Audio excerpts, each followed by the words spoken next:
ভাড়াটিয়া প্রধানমন্ত্রী শিলং থেকে এসে কথা বলে, আর আপনি পাশে একদম লোকেও কুলু পেটে বসে থাকেন, এটা আপনার সাথে যায় না। কেন যায় না তা কি জানতে চান? তাহলে আপনার মায়ের দিকে তাকিয়ে দেখেন। এই বাংলাদেশকে, এই বাংলাদেশের মানুষকে ভালোবাসার কারণে তিনি আপনাকে দেশের বাইরে পাঠিয়ে দিয়েছেন। শুধু আপনাদের সাথে তাকে দেশের বাইরে যাওয়ার জন্য অনুরোধ করার পরেও এদেশের মানুষের জন্য তিনি দেশের বাইরে যান নাই। আপনি কি সেটা ভুলে গেছেন?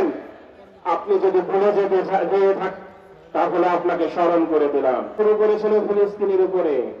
বিএনপি কি তাদের 17 বছরের যে নির্যাতন সেটা ভুলে যে ইসরায়েল হতে চায়? আপনারা ইসরায়েল হতে চাইলে আমরা এক একজন আত্মহরণ দিতেও দ্বিধাবোধ করব না।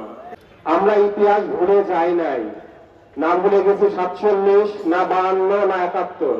সুতরাং 24কে ভুলে যাওয়ার কোনো সুযোগ নাই।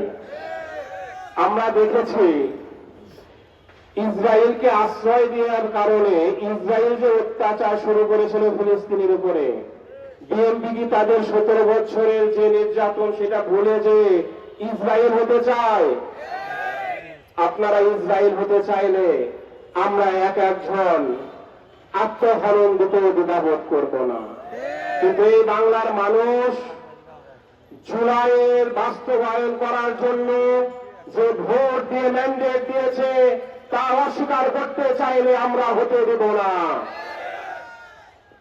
মাননীয় প্রধানমন্ত্রী, আপনি প্রধানমন্ত্রী থাকা অবস্থায় ভাড়াটিয়া প্রধানমন্ত্রী শিলং থেকে এসে কথা বলে, আর আপনি পাশে একদম লোকেও কুলু পেটে বসে থাকেন, এটা আপনার সাথে যায় না।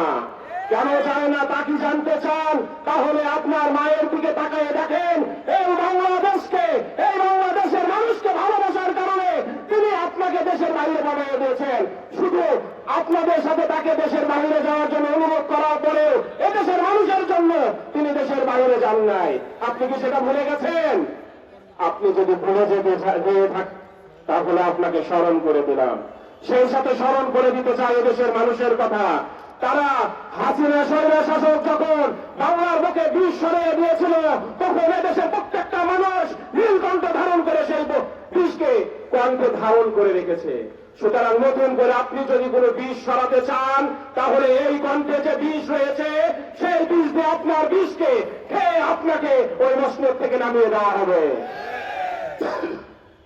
এই জুলাই আন্দোলনে যারা শহীদ হয়েছে তাদের পরিবারকে আপনি কি করেছেন? এই জুলাই আন্দোলনে যারা আহত হয়েছে তাদের নিরাপত্তার জন্য আপনি কি করেছেন? আপনি কয়েকদিন ক্ষমতায়, অথচ এই বগুড়া শহরে কমপক্ষে 17 থেকে 18টা মারা হয়েছে। কি নিরাপত্তা দিতে পেরেছেন আপনি? সুতরাং জুলাই সনদকে বাস্তবায়ন করার বিকল্প শুধু বাস্তবায়নই করতে হবে। যদি এখান থেকে আপনি ফিরে যেতে চান, এখান থেকে যদি দূরে সরে রাখতে চান, তাহলে আপনাকে মনে করে দিতে চাই, আমরা প্রত্যেকেই বাড়ি থেকে আবারও কাপড়ের কাপড় পরে রাস্তাতে নেবে আপনাকে বিদায় করে এই জুলাই সনদকে বাস্তবায়ন করে তবেই বাড়ি ফিরব।